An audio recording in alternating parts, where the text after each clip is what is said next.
Zee TV news కి స్వాగతం. నా పేరు రమ్మగన్ రెడ్డి. ముందుగా ముఖ్యాంశాలు చూద్దాం. సాంకేతికతోనే ప్రజలకు పాలన మరింత చేరువ. విశాఖలో జరిగిన 28వ జాతీయ ఈ గవర్నెన్స్ సదస్సులో సీఎం చంద్రబాబు.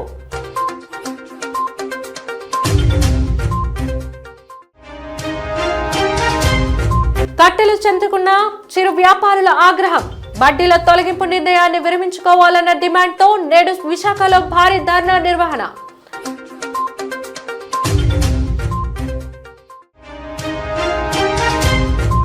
నేటి నుండి ప్రారంభమైన దుర్గాదేవి శరన్నవరాత్రులు. ప్రత్యేక పూజల్లో నిమగ్నమైన భక్తజనం.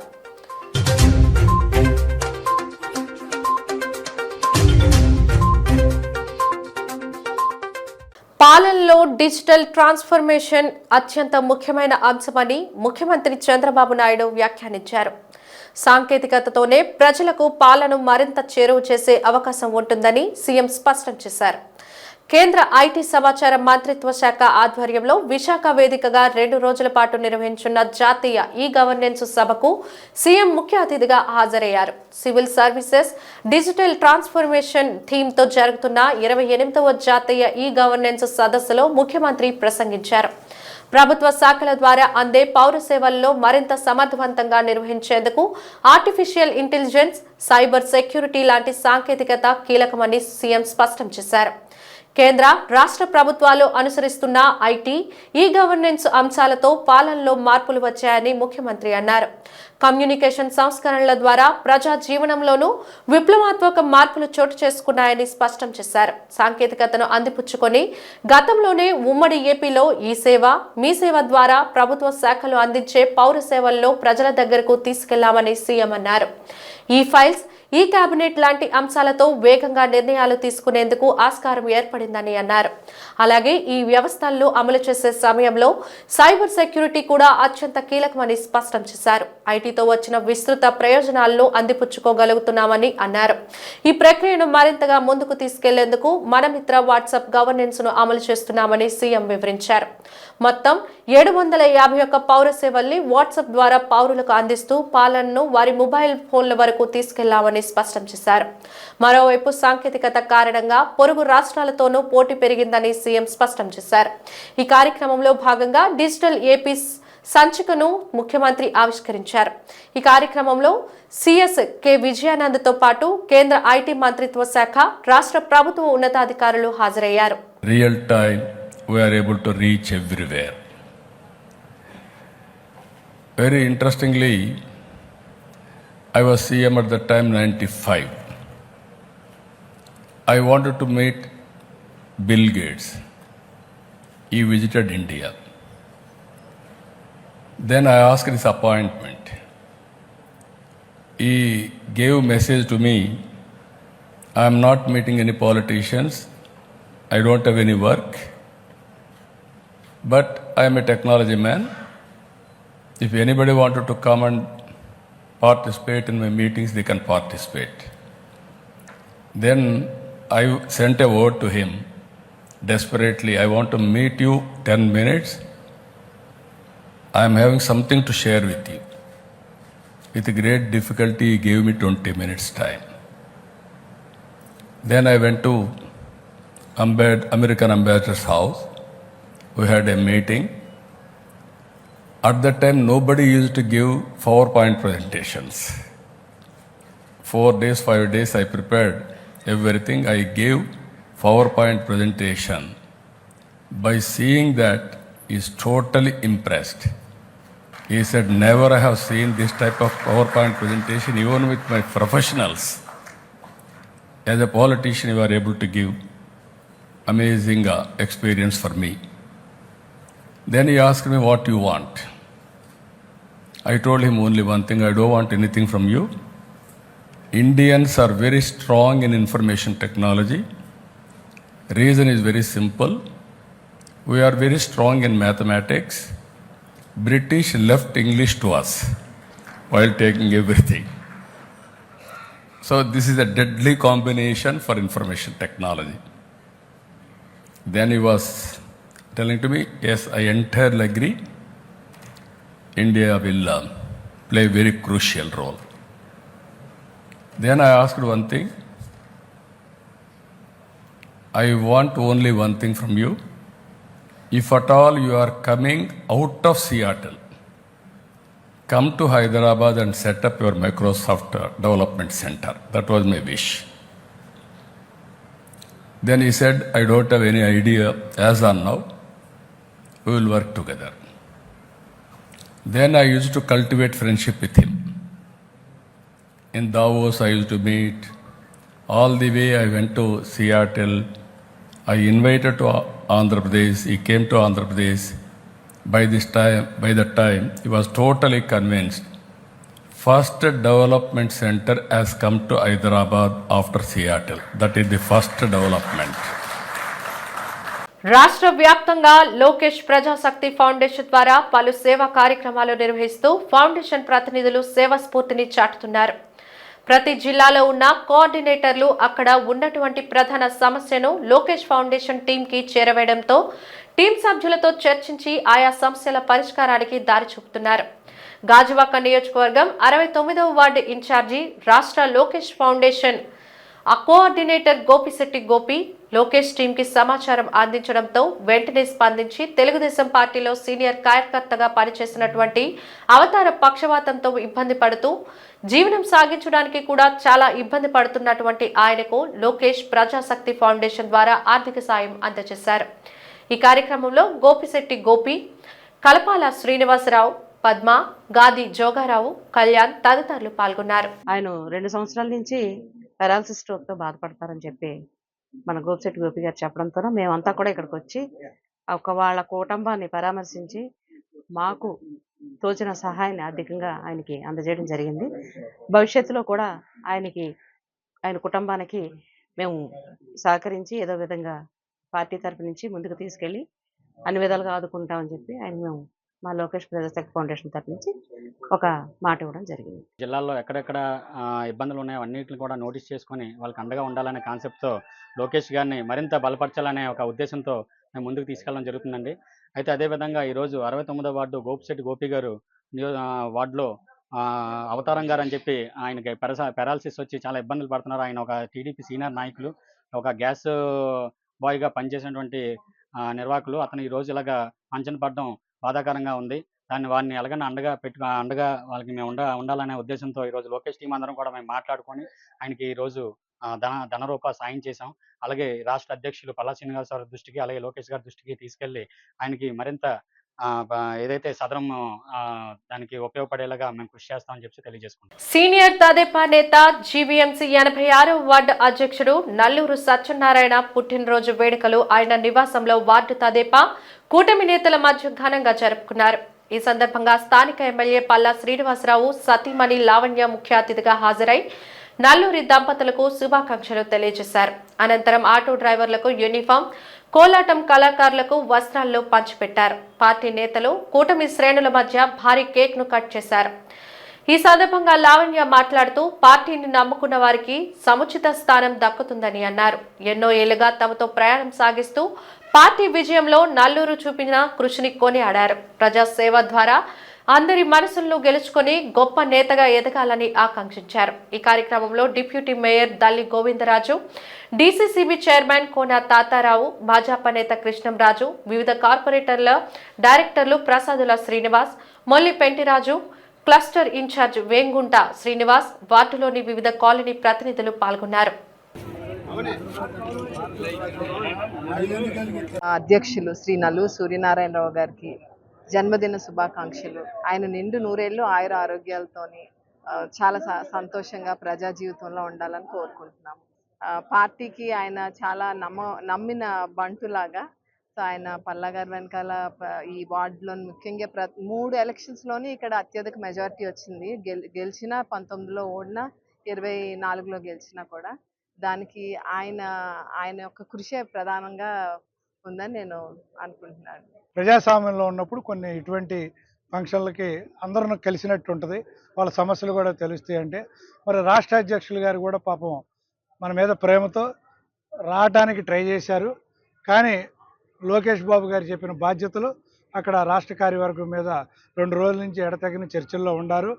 ఆయనకి నా మీద ప్రేమ ఉండ మనసంతా ఇటే ఉండ, నాకు ఆయన మీద మనసంతా ఉండ. కానీ ఈరోజు వాళ్ళ ఫ్యామిలీ నుంచి కుటుంబ సభ్యులు రావటం నాకు చాలా ఎంతో సంతోషాన్ని, మనస్ఫూర్తి ఉల్లాసాన్ని, ఉత్సాహాన్ని ఫంక్షన్కి ఇచ్చింది. వారు ఎల్లప్పుడూ మాకు ఇంటి కార్యక్రమాలైనా, చేదోడువాదుగా ఎన్నికల్లో అయినా, నేను నా కుటుంబం భగవంతుడు ఇచ్చిన అన్నదమ్ములు ఉండొచ్చు, అక్క చెల్లెళ్ళు ఉండొచ్చు, కానీ భగవంతుడు ఇంకో రూపంలో ఇచ్చిన నా సోదరుడే పల్లా శ్రీనివాసరావు గారిని బలంగా నమ్ముతాను నేను. ఎందుకంటే ఆయనకి మాకున్న ఫ్రీక్వెన్సీ అటువంటిది. ఏదుండా సంతోషంగా నేను ఆయనతోనే మాట్లాడుకుంటాను. నాకు బాధ వచ్చినా సంతోషం వచ్చినా నేను ఏ రోజు ఆయన్ని ఇబ్బంది పెట్టే పరిస్థితులు కానీ, ఎప్పుడు నేను పదవుల గురించి కానీ ఆరాటపడను. నేను ఆయన బాగుండి మళ్ళా ఇవాళ టార్గెట్ అల్లా నాది 2014 చూసాం, 2019 చూసాం, 24 చూసాం. ఇప్పుడు రేపు అందరూ అనుకుంటారు సూర్యనారాయణ గారు షష్ఠి పూర్తి ఈరోజు ఈ వార్డులో పెట్టారు, 60 వసంతాల వేడుక ఎన్నికలు వస్తున్నాయని. నా టార్గెట్ అయితే మీ అందరి సమక్షంలో ఒకటే చెబుతున్నది కాదు. 2029లో మళ్ళా రాష్ట్ర అధ్యక్షులు గారు భారీ మెజార్టీతో ఈ వార్డు నుంచి మళ్ళీ అత్యధిక మెజార్టీతో గెలవాలని, ఈ కూటమి ప్రభుత్వంలో మళ్ళా ముఖ్య స్థానానికి ఇంకా అంచెలంచెలుగా ఎదగాలని కోరుకుంటూ దానికి కంకణమై పనిచేస్తున్నాం. ఇక్కడ ఉన్న నాయకులందరూ మనస్పర్ధలు లేకుండా, అమెరికలు లేకుండా చక్కగా అమెరికలతో పనిచేసుకున్నాం. భవిష్యత్తులో కూడా వీళ్ళందరూ సహకారమే. నేను ఒక్కడిని ఇక్కడ పిల్లర్గా ఉన్నానంటే వీళ్ళందరూ నన్ను వెన్ను తట్టి ప్రోత్సహించారు. గతంలో పనిచేసిన కనకరాజు గారు కానీ, ఇప్పుడు పనిచేస్తున్న కమిటీ కానీ, మహిళలు కానీ అందరూ నా అన్నదమ్ముల్లాగా నా వెనకుండి నడిపించారు. అట్లాగే ప్రతి ఒక్కరికి ఈ కార్యక్రమాన్ని దిగ్విజయం చేసిన కమిటీ సభ్యులకి, అలాగే పర్సనల్గా ఇచ్చేసిన ప్రసాద్ సీన్ గారికి, అట్లా గాజువాక నాయకులకి, కాలనీ వాసులు గారికి, అందరికీ భీమప్రసాద్ గారు, వీళ్ళందరూ మా మిత్రులు. అంతమంది సమక్షంలో జరుపుకుంటూ నాకు ఆనందదాయకంగా ఉంది. మహాత్మా జ్యోతిరావు పూలే సత్యశోధక్ సమాజ్ను స్థాపించి 152 ఏళ్లైన సందర్భంగా దళిత విముక్తి ఆధ్వర్యంలో సత్యశోధక్ మహాసభను నిర్వహిస్తున్నామని దళిత విముక్తి రాష్ట్ర కన్వీనర్ సుర్ల వెంకటరమణ తెలిపారు. ఈ మేరకు నగరంలోని గాంధీ విగ్రహం వద్ద ఏర్పాటు చేసిన మీడియా సమావేశంలో ఆయన మాట్లాడారు. సామాజిక మార్పు కోసం జ్యోతిరావు పూలే మార్గంలో పయనించాలన్నారు. ఈ సందర్భంగా కార్యక్రమ వాల్ పోస్టర్ను, ప్రచార కరపత్రాన్ని ఆవిష్కరించారు. ఈ నెల 30న విజయనగరం జిల్లా కొత్తవలస మండల కేంద్రంలోని రామ కళ్యాణ మండపంలో ఉదయం 11 గంటల నుంచి సాయంత్రం 4 గంటల వరకు ఈ మహాసభ జరుగుతుందని తెలిపారు.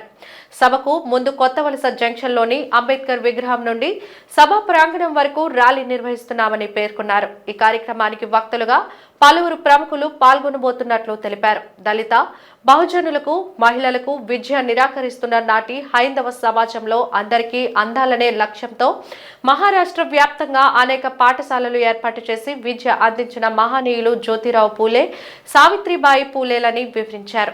Visakhapatnam steel plant, port, LIC లాంటి ప్రభుత్వ రంగ పరిశ్రమలు, సంస్థల్లో ప్రైవేటీకరిస్తూ రిజర్వేషన్లకు విఘాతం కలిగిస్తున్నాయని చెప్పారు. ప్రభుత్వ రంగంలో ఏర్పాటు చేయాల్సిన మెడికల్ కాలేజీలను పీపీపీ విధానంలో ప్రైవేటీకరించడం తగదన్నారు. మళ్ళీ ఈవేళ మన పాలకులు పునరావృతం అవుతున్న సందర్భాలు కూడా మన కంటికి కనపడినట్టు చూస్తూ ఉన్నాం. అందుకే ఈరోజు మహాత్మా జ్యోతిరావు పూలే 1873లో సత్యశోధక సమాజాన్ని స్థాపించారు. ఆ సత్యశోధక సమాజ ఉద్దేశం ఏంటంటే ఈ దేశంలో మూఢనమ్మకాలకు వ్యతిరేకంగా పనిచేయటం, అదేవిధంగా చదువు లేని దళితులకి, శూద్రులకి, నిమ్న కులాలకి, మహిళలకి చదువు నేర్పడం, పురోహితుడు లేకుండా పెళ్లిళ్ళు చేయటం, ఇలాంటి గొప్ప ఆశయాలను తీసుకొచ్చిన మహాత్మా జ్యోతిరావు పూలే సత్యశోధక సమాజాన్ని ఆశయాలను మనం ముందుకు తీసుకెళ్ళడానికి ఈరోజు 30వ తారీఖున మనం సత్యశోధక సభను ఏర్పాటు చేశాం. దానికి అందరూ హాజరై విజయవంతం చేయాలని విజ్ఞప్తి చేస్తూ ఉన్నాం.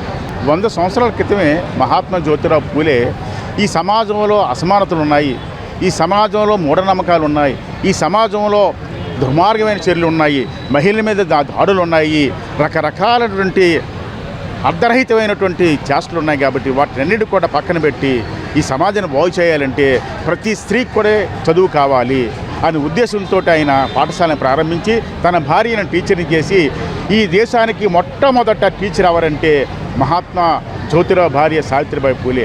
ఈరోజు టీచర్స్ గాను, డాక్టర్లు గాను, లాయర్లు గాను, మెజిస్ట్రేట్లు గాను ప్రతి మహిళ ఉంటుందని కారణం ఏంటంటే ఒక చైతన్యమైనంత కార్యక్రమం సత్యశోధక సమాజం ఆ రోజు తీసుకుంది. కాబట్టి ఆ మహిళా దినోత్సవాలు కానీ ఒకవేళ టీచర్స్ డే చేయాలంటే మొట్టమొదటిగా మనం తలుచుకోవాల్సింది ఏంటంటే సావిత్రిబాయి పూలే అండి. అదేవిధంగా ఈరోజు కేంద్ర రాష్ట్ర ప్రభుత్వాలు ఆర్ఎస్ఎస్, బీజేపీ, తెలుగుదేశం, జనసేన ఇవన్నీ కూడా ఏం చేస్తున్నాయంటే ఆర్ఎస్ఎస్ భావజాలాన్ని ప్రజలకు తీసుకొస్తుంది. పాఠ్యాంశాల్లో ముఖ్యమైన పాఠం ఏంటంటే డార్విన్ పరిణామ సిద్ధాంతం. ఆ డార్విన్ పరిణామ సిద్ధాంతం తీసి మతపరమైనటువంటి పెడుతూ ఉన్నారు. కాబట్టి ఇప్పటికైనా ప్రజలు చైతన్యం పడాలి, చైతన్యపరులయ్యి ఈ దేశాన్ని, ఈ రాజ్యాంగాన్ని కాపాడుకోవాలని కోరుకుంటూ ఈ కార్యక్రమాన్ని జయప్రదం చేయాలని డిమాండ్ చేస్తున్నాం. ఏఐ టెక్నాలజీ పోలీసులకు ఒక ఆయుధం లాంటిదని, ప్రస్తుతం దాన్ని సమర్థవంతంగా వాడటం నేర్చుకోవాల్సిన అవసరం ఉన్న కారణంగా పోలీసులకు ఆర్టిఫిషియల్ ఇంటెలిజెన్స్ పై ప్రతిరోజు ఆన్లైన్ జామ్ ద్వారా శిక్షణ ఇస్తున్నామని, దీని ద్వారా చక్కటి పరిజ్ఞానం పెంపొందించుకోవాలని పెందుర్తి రాంపురం గ్రామ సచివాలయం డిజిటల్ అసిస్టెంట్ ఏఐ నిపుణులు కుమిలి రామకృష్ణ సూచించారు. స్థానిక పెందుర్తి పోలీసులకు ఏఈపై అవగాహనతో పాటు శిక్షణ ఇచ్చారు. ఈ సందర్భంగా నిర్వహించిన కార్యక్రమంలో కేసుల నమోదు, ఫిర్యాదుల పరిష్కారం, నిందితుల గుర్తింపు, సైబర్ నేరాలను అరికట్టడం తదితర అంశాల్లో ఏఐ టూల్స్ వినియోగించి నేరాలను తగ్గించవచ్చని తెలియజేశారు. Deep fake, shipping scam, social media analysis, voice recognition వంటి అంశాలపై అవగాహన కల్పించారు.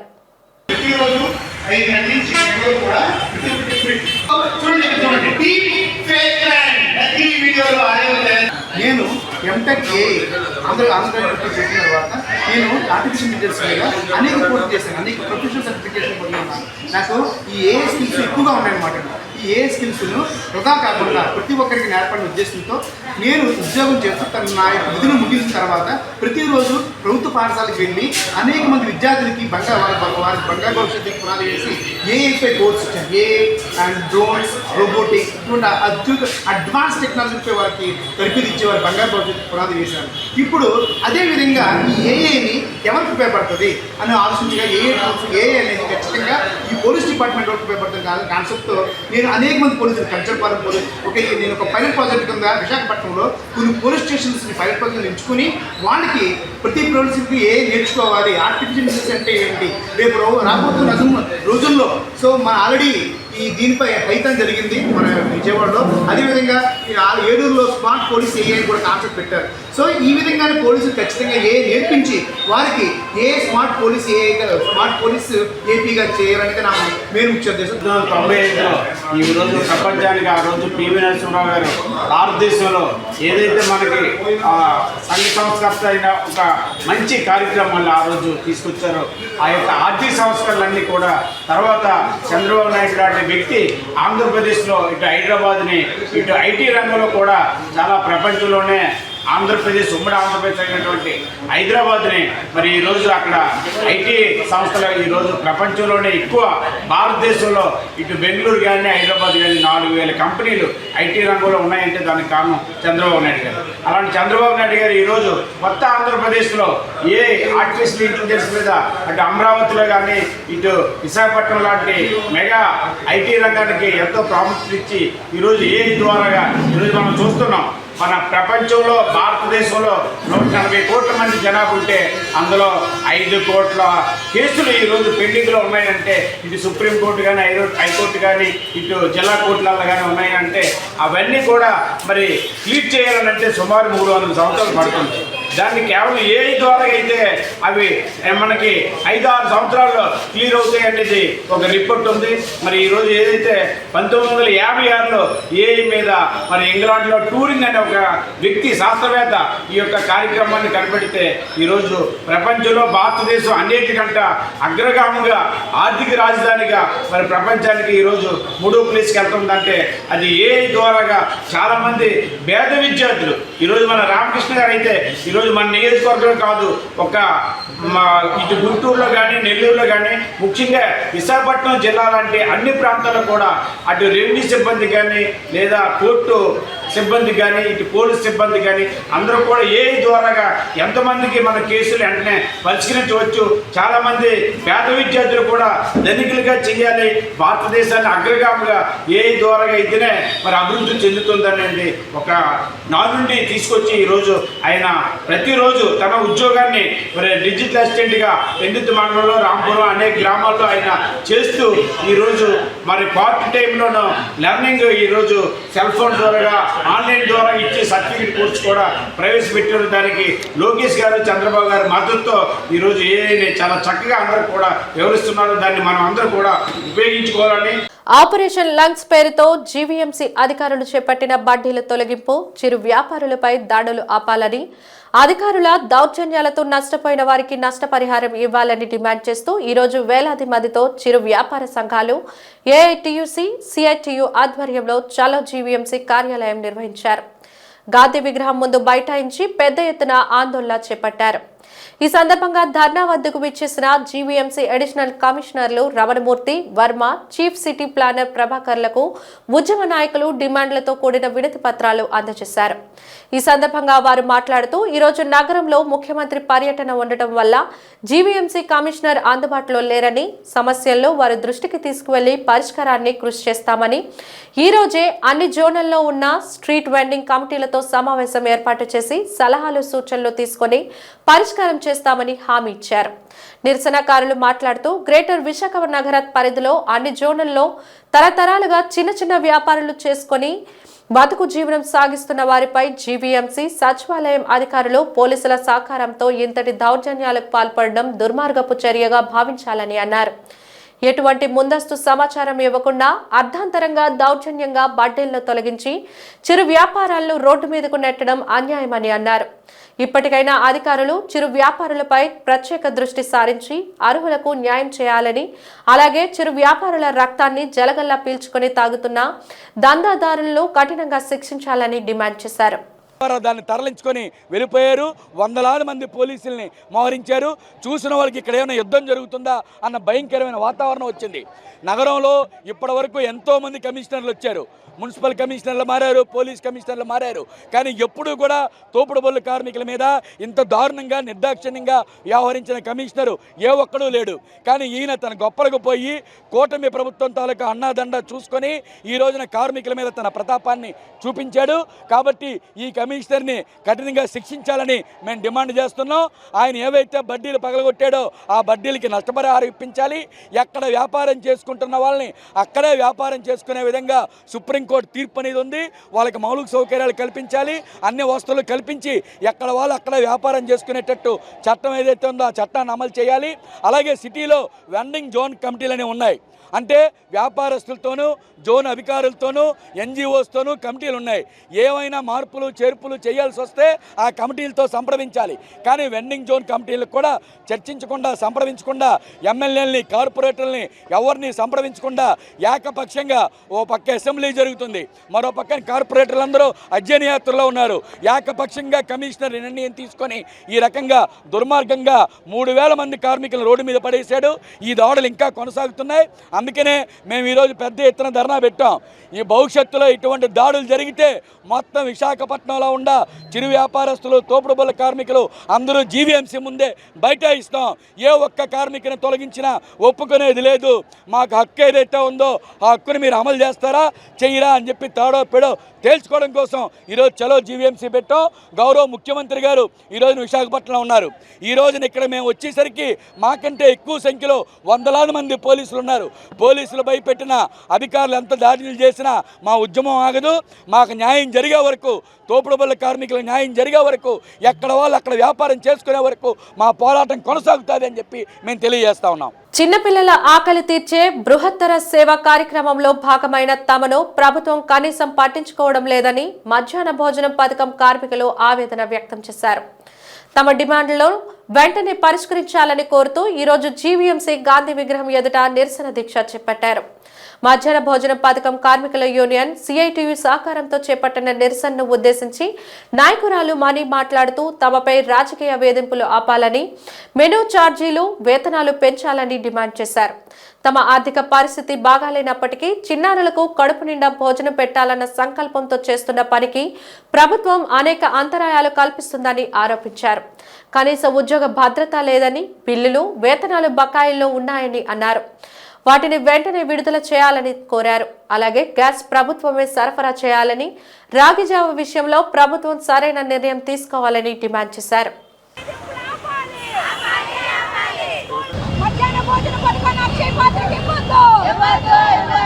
ప్రధానంగా కూటమి ప్రభుత్వం వచ్చాక తెలుగుదేశం నాయకులు, జనసేన పార్టీ నాయకులు, స్కూల్ కమిటీ చైర్మన్ల యొక్క వేధింపులు విపరీతంగా పెరిగిపోయాయి.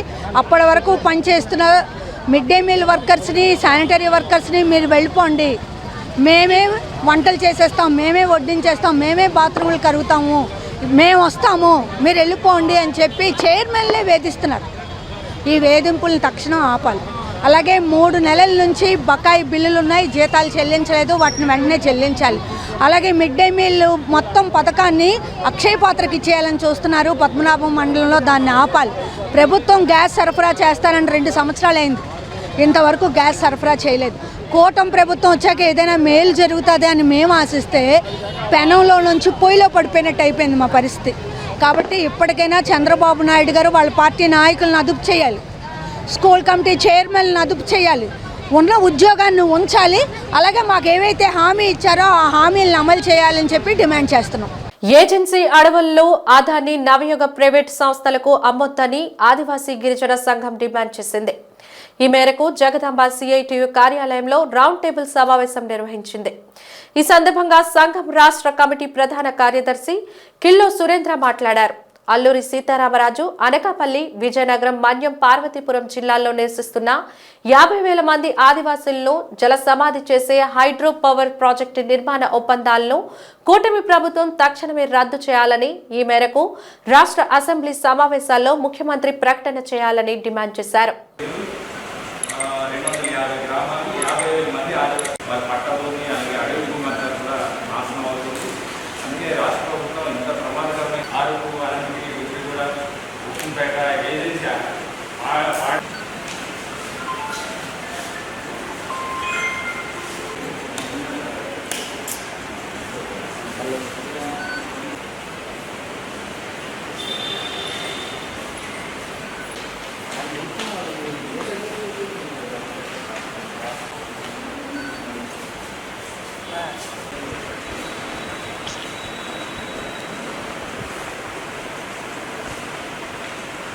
ఈ ఏజెన్సీలో హైడ్రో పవర్ ప్రాజెక్టు ఒప్పందాలు రద్దు చేయాలని చెప్పి ప్రధానంగా డిమాండ్ చేస్తూ ఈరోజు రౌండ్ టేబుల్ సమావేశం జరుగుతుంది.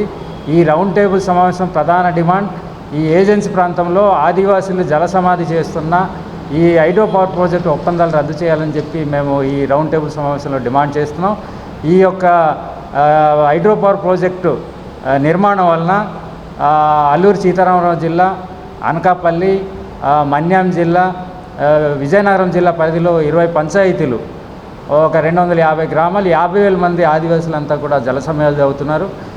రాష్ట్ర ప్రభుత్వం కానీ కేంద్ర ప్రభుత్వం కానీ ఆదివాసుల యొక్క చట్టాలని పీసా కానీ 170 కానీ అటవీ హక్కుల చట్టం కానీ ఇవన్నీ కూడా ఉల్లంఘించి ఒక ప్రైవేటు వ్యక్తుల్ని, అదాని, నవయుగ సంస్థల్ని ఈ హైడ్రో పవర్ ప్రాజెక్ట్ని నిర్మాణానికి ఒప్పందాలు చేయడం అనేది రాజ్యాంగ విరుద్ధం. అందుకే ఈ హైడ్రో పవర్ ప్రాజెక్ట్ని మాకు వద్దు, మా అడవులు మాకే కావాలి, మాకు జల సమాధి చేయొద్దని చెప్పి ఆదివాసులు అందరూ కూడా ఐక్యంగా వేలాది మంది ఈరోజు ఆందోళన చేస్తున్నారు. ఈ ఆదివాసుల యొక్క సమస్యని గుర్తించి రాష్ట్ర ప్రభుత్వం కానీ కేంద్ర ప్రభుత్వం కానీ ఈ ఒప్పందాలు ప్రధానంగా రద్దు చేయాలని చెప్పి ఈ సందర్భంగా డిమాండ్ చేస్తున్నాం. చిన్నముషిడివాడ శ్రమశక్తి నగర్లో కొలువైన శ్రీ పంచముఖ గాయత్రి ఆలయంలో శరన్నవరాత్రి ఉత్సవాలు అంగరంగ వైభవంగా ప్రారంభమయ్యాయి. మొదటి రోజు శ్రీ బాలా త్రిపుర సుందరి అవతారంలో అమ్మవారు భక్తులకు దర్శనమిచ్చారు. ఈ రోజు అమ్మను ఈ రూపంలో పూజించడం వల్ల భక్తుల కోరికలు నెరవేరుతాయని, సకల సంపదలు లభిస్తాయని ఆలయ ధర్మకర్త మూర్తి అన్నారు. ఈ సందర్భంగా అర్చకులు, ఆలయ ధర్మకర్త మూర్తి మాట్లాడుతూ 14 సంవత్సరాల నుండి శ్రీ పంచముఖి గాయత్రి మాత ఆలయంలో శరన్నవరాత్రి ఉత్సవాలు నిర్వహించడం జరుగుతుందని తెలియజేశారు. శరన్నవరాత్రుల్లో ప్రతిరోజు వేకువజామున పంచామృత అభిషేకం, శతచండీ యాగం, ద్వాదశ హారతులు, 108 మందితో సుహాసిని పూజ, సాయంకాలం సహస్ర కుంకుమార్చన, ప్రత్యేక పూజలు నిర్వహిస్తున్నామన్నారు. ఈ కార్యక్రమాల్లో భక్తులు పాల్గొని అమ్మవారి కృపకు పాత్రులు కావాల్సిందిగా కోరారు.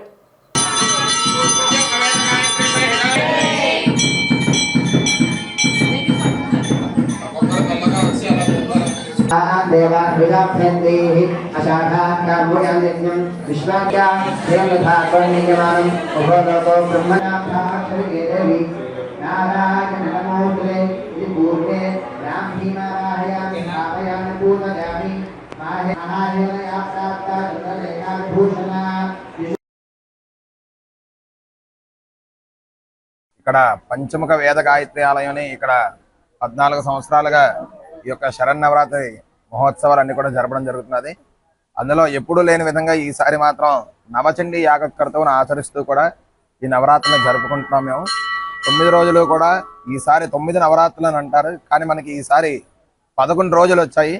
ఈ 9 అవతారాలని 11 రోజులు కూడా ఎంతో విశేష వైభవోపేతంగా చేస్తున్నాం. అలాగే అష్టోత్తర సువాసిని పూజలు అని చెప్పేసి అమ్మవారికి ప్రీతకి సువాసిని అర్చన ప్రీత శోభన శుద్ధమానస అని అన్నారు కదా, అలా విధముగా 28వ తారీఖున అమ్మవారికి 108 మంది సువాసినీలతో ఇక్కడ అర్చన చేస్తూ అమ్మవారికి వాళ్ళకి సువాసిని అర్చన చేసిన కుంకుమాన్ని అమ్మవారికి సమర్పణ చేసి అవన్నీ కూడా భక్తులకు వితరణ చేయడం జరుగుతుంది. ఈ నవచండీ యాగకృత భాగంగా శరత్కాలే మహాపూజ క్రియతే యాచవార్షికి అని అన్నది అమ్మవారు. ఎవరైతే ఈ యొక్క శరద్ ఋతువులో ఒక్కసారి ఈ యొక్క చండీ హోమాన్ని చేసుకుంటారో వాళ్ళకి భవిష్యతి దారిద్ర్యం నతే వేష్ట వియోజనం, భవిష్యత్తులో వాళ్ళకి దారిద్ర్యం ఉండదని చెప్పేసి సాక్షాత్ ఆ యొక్క అమ్మవారే మనకు చెప్పారు. అటువంటి క్రతువులన్నింటినీ కూడా ఇక్కడ ఆచరిస్తూ ఈ యొక్క ఆలయం కమిటీ అంతా కూడా దీనికి సహకరిస్తూ భక్తులందరికీ కూడా అనుగ్రహాన్ని అమ్మవారి యొక్క అనుగ్రహం పొందడం కోసమే ఈ యొక్క యాగకృతువులన్నింటినీ కూడా నిర్వర్తించడం జరుగుతుంది. అందులో ఇవాళ మొదటి రోజు భాగంగా స్వర్ణ కవచాలంకృత వేద గాయత్రి యొక్క అమ్మవారి దర్శనం ఇవాళ ఇవ్వడం జరుగుతుంది. అలా ప్రతిరోజు కూడా ఒక్కొక్క అవతారాన్ని కూడా మేము ఇక్కడ మనం అమ్మవారిగా అవతారాన్ని ఆవిర్భావిస్తూ కూడా భక్తులకు దర్శనం ఇవ్వడం అది కూడా జరుగుతుంది. ఎంతోమంది చుట్టుపక్కల ఉన్న వాళ్ళందరూ కూడా ఈ యొక్క అమ్మవారి దర్శనం చేసుకుని ఇక్కడికి వచ్చి వాళ్ళ యొక్క కోరికలన్నీ కూడా నెరవేరుతాయని చెప్పేసి వాళ్ళ యొక్క ప్రగాఢ నమ్మకాన్ని తెలియజేస్తున్నారు. ఈ 14 సంవత్సరాలుగా ఇక్కడ ఆలయంలో శరద్ నవరాత్రులు చేయడం జరుగుతున్నది. ఆ భాగంగా ఇప్పుడు ఈ సంవత్సరం స్పెషల్గా ఏంటంటే శతచండీ యాగం కూడా పెట్టడం జరిగింది. అదేవిధంగా 108 సుహాసినులకి పూజ కూడా చేయడం జరుగుతున్నది. దాంతోపాటు ప్రతిరోజు కుంకుమార్చన పూజ కూడా ఉదయం సాయంత్రం చేస్తున్నాము. దానిలో తర్వాత 12 ఆరతులు కూడా ఇవ్వడం చేస్తున్నాము. దాంతోపాటు దసరా రోజుని అమ్మవారు విశేష దీపాలంకరణ సేవ కూడా చేయడం జరుగుతున్నది. పోతే ఇంకా 5వ తారీఖుని అన్న సంతర్పణ కార్యక్రమం కూడా మేము ఇక్కడ నిర్వహించడం జరుగుతున్నది. ప్రతి సంవత్సరం చేస్తున్నాం. ఈ సంవత్సరం కూడా అదే విధంగా చేయడానికి ఆలయ కమిటీ సభ్యులందరము సంకల్పం చేసి ఆ కార్యక్రమాన్ని నిర్వహిస్తున్నాం. దక్షిణ నియోజకవర్గ కేవీఎస్ యూత్ ఆధ్వర్యంలో దుర్గాదేవి నవరాత్రి ఉత్సవాలు ఘనంగా ప్రారంభమయ్యాయి. ఎల్లమ్మతోటలోని కాంగ్రెస్ పార్టీ కార్యాలయ ఆవరణలో సౌత్ ఇన్ఛార్జ్ కేవీ సూర్యనారాయణ ఆధ్వర్యంలో 11 రోజుల పాటు ఉత్సవాలు నిర్వహిస్తున్నారు. తొలి రోజు పూజల్లో జిల్లా కాంగ్రెస్ అధ్యక్షులు అడ్డాల వెంకటవర్మరాజు, మహిళా అధ్యక్షురాలు ఎం లక్ష్మి, స్పోర్ట్స్ విభాగ చైర్మన్ కమలాకర్, యూత్ కాంగ్రెస్ రాష్ట్ర అధ్యక్షులు రామారావు, ఆర్గనైజర్ భాష తదితరులు పాల్గొన్నారు. ప్రజల క్షేమాన్ని కోరుతూ దుర్గాదేవి ఉత్సవాలు నిర్వహిస్తున్నామని నిర్వాహకులు తెలిపారు. ప్రతిరోజు ప్రత్యేక పూజలు జరుగుతాయని చెప్పారు. వచ్చే నెల 3న భారీ అన్న సంరాధన, 4న అనుపు ఉత్సవం నిర్వహిస్తామని తెలిపారు. ఉత్సవాల్లో పాల్గొని అమ్మవారి కృపకు పాత్రలు కావాలని భక్తులను కోరారు.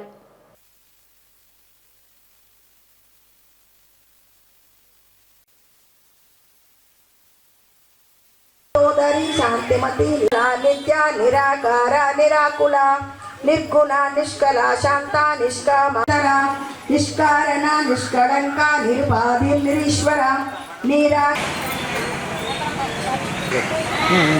అది చేయాలా ఆధ్వర్యంలో జరుగుతుందండి.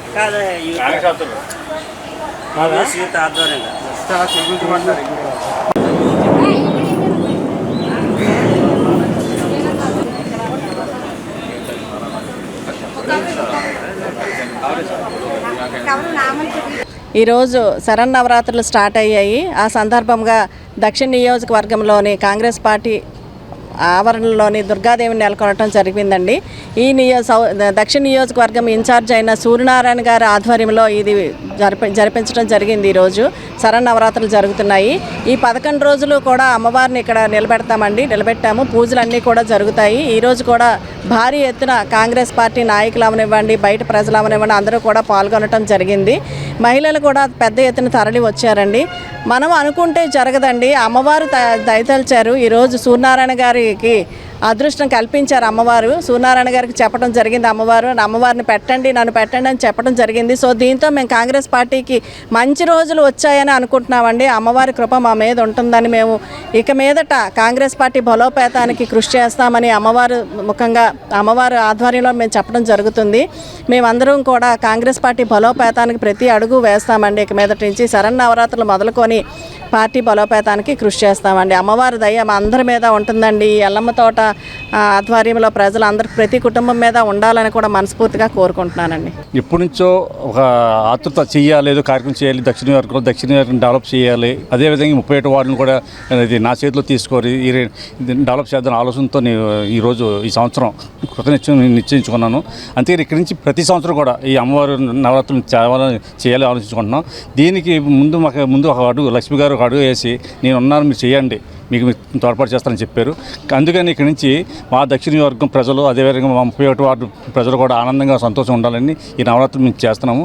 అదేవిధంగా ఈ 9 రోజులు ఏదైతే ఉందో 9 రోజులు ప్రతిరోజు కూడా ఏదో పూజాకారు ఉదయం సాయంత్రం ఒక్కొక్కరు ఒక జంట ఉదయం సాయంత్రం కూర్చొని ప్రతిరోజు పూజలు చేస్తారు. అదేవిధంగా 26వ తారీఖుని ఏదైతే కుంకుమ పూజ ఉందో చాలా మంది ఈరోజు కుంకుమ పూజ వస్తారని ఆశిస్తున్నాము. వార్తలు ముగించే ముందు ముఖ్యాంశాలు మరోసారి. సాంకేతికతోనే ప్రజలకు పాలన మరింత చేరువ. విశాఖలో జరిగిన 28వ జాతీయ ఈ గవర్నెన్స్ సదస్సులో సీఎం చంద్రబాబు.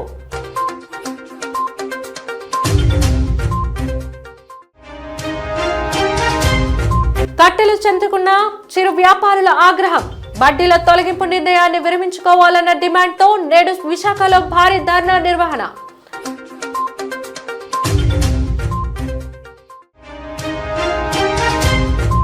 నేటి నుండి ప్రారంభమైన దుర్గాదేవి శరన్నవరాత్రులు. ప్రత్యేక పూజల్లో నిమగ్నమైన భక్తజనం.